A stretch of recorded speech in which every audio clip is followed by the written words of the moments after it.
اعوذ باللہ من الشیطان الرجیم بسم اللہ الرحمن الرحیم۔ اب جو دوسرا رکوع آ رہا ہے سورہ مبارکہ کا، یہ ہمارے اس منتخب نصاب کا ایک اہم درس ہے، اور یہ منتخب نصاب کا پہلا حصہ ہے جو جامع اسباق، سورۃ العصر پھر آیت البر، تیسرا سبق یہ ہے، اس لیے کہ اس میں بھی وہ انسان کی نجات کے لیے جو چیزیں لازم ہیں وہ سب کی سب ان کا ایک اسکیلیٹن سمجھیے، اس کا جو ہے ایک خاکہ جو ہے، بلو پرنٹ اس کے اندر بھی آ گیا ہے۔ اور یہ اصل میں ایک ایسے شخص کی مثال ہے جو نہ خود نبی تھے نہ کسی نبی کے پیروکار تھے، لیکن وہی جو بات میں نے بارہا آپ سے عرض کی ہے کہ سلیم الطبع انسان، سلیم الفطرت انسان اور سلیم العقل انسان، فطرت کج نہ ہوئی ہو، پرورٹڈ نہ ہو، اور انسان کی عقل جو ہے اس کے اوپر پردے نہ پڑ گئے ہوں، تو انسان کچھ حقائق تک خود پہنچ جائے گا چاہے کسی نبی کی دعوت اس تک نہ پہنچی ہو۔ وہ مقام کیا ہے کہ وہ پہچان لے گا کہ اس کائنات کا ایک خالق ہے، وہ اکیلا ہے، وہی اس کا مدبر ہے، وہی چلا رہا ہے، وہ تمام صفات کمال سے بتمام کمال متصف ہے۔ پھر یہ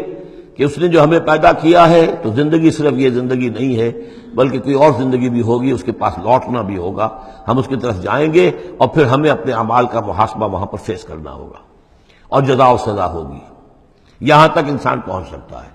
یعنی ایمان ابھی نہ کہیے، ایمان تو تصدیق کو کہتے ہیں، ایمان کا لفظ تو ہوتا ہے جبکہ نبی کی دعوت کی تصدیق کی جائے تو لفظ ایمان ہے، لیکن یوں سمجھیے کہ معرفت یا حکمت، معرفت اور حکمت کے یہ دو سٹیشنز ایسے ہیں کہ جس تک انسان پہنچ جاتا ہے بغیر وحی کے رہنمائی کے، اگر اس کی فطرت سلیم ہے، اس کی عقل سلیم ہے۔ اس کے بعد وہ سوال کرتا ہے، یہی میں نے سورہ فاتحہ میں آپ کو بتایا تھا کہ سورہ فاتحہ دعا ہے، لیکن کس شخص کی دعا ہے؟ عام آدمی کی دعا نہیں ہے، وہ ہمیں تلقین تو کی گئی ہے، نماز میں ہم وہی پڑھتے ہیں، لیکن اس میں پیش نظر کیا ہے کہ ایک شخص جو اپنی سلامتی طبع، سلامتی فطرت، سلامتی عقل سے یہاں تک تو پہنچ گیا کہ الحمدللہ رب العالمین الرحمن الرحیم مالک یوم الدین ایاک نعبد، یہاں تک تو وہ پہنچ گیا ہے۔ اے رب، پھر تیری ہی بندگی کرنی چاہیے، تیری ہی مرضی پر چلنا چاہیے، لیکن تیری مرضی کس شے میں ہے یہ ہمیں معلوم نہیں، تو کس چیز سے راضی ہوتا ہے، کس سے ناراض ہوتا ہے یہ ہمیں معلوم نہیں، تیری بندگی کیسے کریں یہ ہمیں معلوم نہیں، تو اس سے آگے پھر ہے وہ جو اہدنا الصراط المستقیم ایاک نعبد و ایاک نستعین اہدنا الصراط المستقیم۔ تو ایسی ایک شخصیت تھی حضرت لقمان کی، جہاں تک روایات ہیں ان سے معلوم ہوتا ہے کہ یہ حبشی النسل تھے۔ نوبیا ایک جگہ ہے کہ جو سوڈان اور یوں سمجھیے کہ مصر کے تقریباً درمیان یا سرحد پر ہے، وہاں یہ رہتے تھے اور کارپینٹر تھے، لیکن یہ کہ اللہ تعالیٰ ذہانت جس کو بھی چاہے دے دے، لیکن ان کے اندر اللہ تعالیٰ نے وہ ذہانت بھی دی تھی، اور وہ سلامتی فکر، سلامتی عقل، سلامتی فطرت، سلامتی قلب، اس کے نتیجے میں وہ اس چیز تک پہنچ گئے تھے، توحید تک،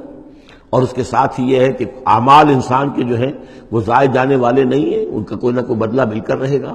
باقی یہ کہ جو چیزیں وہی سے معلوم ہوتی ہیں، جنت دوزخ، وہ تو ان کے تذکرہ نہیں ملے گا اس کے اندر، جو چیزیں، اور کسی رسول کا تذکرہ بھی نہیں ملے گا، اس لیے کہ وہ کسی رسول کے امتی ہوتے تو تذکرہ کرتے۔ یہاں انہوں نے جو اپنی ایک حکیم اور دانا انسان نے اپنے ساری عمر کے سوچ کا جو لب لباب ہے، خلاصہ ہے، حاصل ہے، وہ اپنے بیٹے کو اپنے انتقال کے وقت وصیت کی شکل میں منتقل کیا ہے، اور اس کو اللہ تعالیٰ نے قرآن میں نقل کر دیا، کیونکہ ان کے اقوال کوٹ کیے جاتے تھے، جیسے ہم کوئی تقریر کرتے ہیں تو کبھی علامہ اقبال کا حوالہ دیتے ہیں، ان کا شعر کوٹ کر دیتے ہیں، کبھی کسی اور کا، تو یہ بھی اصل میں عرب میں خطباء اور شعراء جانتے تھے کہ یہ لقمان جو ہے یہ بہت ہی حکیم اور دانا انسان تھے، اور ان کے اقوال جو ہے کوٹ کیے جاتے تھے اشعار میں بھی اور خطبات میں بھی۔ تو اللہ نے بتایا کہ دیکھو یہ لقمان بھی جو اپنی سلامتی طبع اور سلامتی فکر کی وجہ سے جہاں تک پہنچا، وہ وہی اصول ہے کہ جن کی طرف محمد تمہیں دعوت دے رہے ہیں صلی اللہ علیہ وسلم۔ وَلَقَدْ آتَيْنَا لُقْمَانَ الْحِكْمَةَ، اور ہم نے لقمان کو دانائی عطا کی۔ دانائی کا نتیجہ کیا تھا؟ انشکر للہ، کہ شکر کرو اللہ کا۔ دانائی کا تقاضا، فطرت کی سلامتی کا تقاضا کیا ہے؟ جو بھی آپ کے ساتھ بھلائی کرے اس کے لیے ایک احسان مندی کے جذبات آپ میں پیدا ہونے چاہیے، اگر نہیں ہو رہا ہے تو فطرت جو ہے پرورٹڈ ہے، بس ہو گئی، جو بھی بھلائی کرے۔ اور عقل کا تقاضا کیا ہے کہ اصل جو ہے منعم اس کو پہچان لیا جائے، اور وہ اللہ ہے۔ تو نتیجہ کیا نکلے گا؟ وہ سلامتی طبع جمع سلامتی عقل، تو اللہ کو پہچان لیا جائے اور کہا جائے الحمدللہ، جہاں سے قرآن مجید شروع ہوتا ہے۔ انشکر للہ، کہ شکر کرو اللہ کا، ومن یشکر فانما یشکر لنفسہ، جو کوئی بھی شکر کرتا ہے تو وہ شکر کرتا ہے اپنے ہی بھلے کے لیے، اپنے ہی فائدے کے لیے، ومن کفر فان اللہ غنی حمید، اور جو کفران نعمت کرتا ہے، ناشکری کرتا ہے، تو اللہ تو غنی اور حمید ہے۔ وَإِذْ قَالَ لُقْمَانُ لِابْنِهِ، اب یہاں سے حضرت لقمان کی وہ نصیحتیں ہیں جو انہوں نے اپنے بیٹے کو کی ہیں، یہاں مذکور نہیں ہے، لیکن مراد یہی ہے کہ انتقال کے وقت، جیسے کہ کوئی شخص دولت مند ہے تو وہ اپنے انتقال کے وقت اپنے بیٹوں کو، یا اگر بیٹا ایک ہی ہے تو اسے بتائے گا کس سے لینا ہے، کس کو دینا ہے، کیا حساب کتاب ہے، کہاں کہاں میرے ایسیٹس ہیں، کوئی دفینہ ہے تو بھی بتائے گا کہ میرا وہاں فلاں جگہ پر دولت دفن ہے۔ ایک حکیم انسان کے پاس اصل شے اس کی ساری عمر کے غور و فکر کا جو حاصل ہے کہ میں نے جو کچھ سوچا ہے، میں نے جو کچھ بھی حاصل کیا ہے اپنی فطرت سلیمہ اور عقل سلیم کی رہنمائی میں، وہ میں تمہیں منتقل کر رہا ہوں۔ وَإِذْ قَالَ لُقْمَانُ لِابْنِهِ وَهُوَ يَعِظُهُ، یاد کرو جب کہ کہا لقمان نے اپنے بیٹے سے اور وہ اسے نصیحت کر رہے تھے، یا بنی لا تشرک باللہ، نمبر 1 اللہ کے ساتھ شرک مت کیجو، ان الشرک لظلم عظیم، یقیناً شرک بہت بڑا ظلم ہے، بہت بڑا ظلم ہے، سب سے بڑی ناانصافی۔ عربی زبان میں ظلم کہتے ہیں وضع الشیء فی غیر محلہ، کسی شے کو ہٹا کر اس کے اصل مقام سے ہٹا کر کہیں اور رکھ دینا، یہ ظلم ہے۔ اللہ خالق ہے تنہا، باقی سب مخلوق ہے، اب آپ نے مخلوق میں سے کسی کو اللہ کے برابر کر دیا، یا اللہ کو کسی اعتبار سے گرا کر مخلوق کی صف میں لا کے کھڑا کر دیا، تو اس سے بڑا شرک، اس سے بڑی ظلم، اس سے بڑی ناانصافی، اس سے بڑا ظلم کوئی نہیں۔ وَإِذْ قَالَ لُقْمَانُ لِابْنِهِ وَهُوَ يَعِظُهُ يَا بُنَيَّ لَا تُشْرِكْ بِاللَّهِ إِنَّ الشِّرْكَ لَظُلْمٌ عَظِيمٌ، اور اس کے بعد فوراً ہی اللہ تعالیٰ نے اپنی طرف سے ایک بات ایڈ کی ہے۔ یہ چوتھا مقام آ گیا ہے کہ جہاں اللہ کے حق کے فوراً بعد والدین کا حق۔ ظاہر بات ہے کہ حضرت لقمان کو یہ بات کچھ یعنی مناسب نہیں معلوم ہوئی کہ وہ اپنا حق بھی بیان کریں، لہذا اس کی تکمیل کر دی اللہ تعالیٰ نے۔ وَوَصَّيْنَا الْإِنسَانَ بِوَالِدَيْهِ، اور ہم نے وصیت کی انسان کو اس کے والدین کے بارے میں،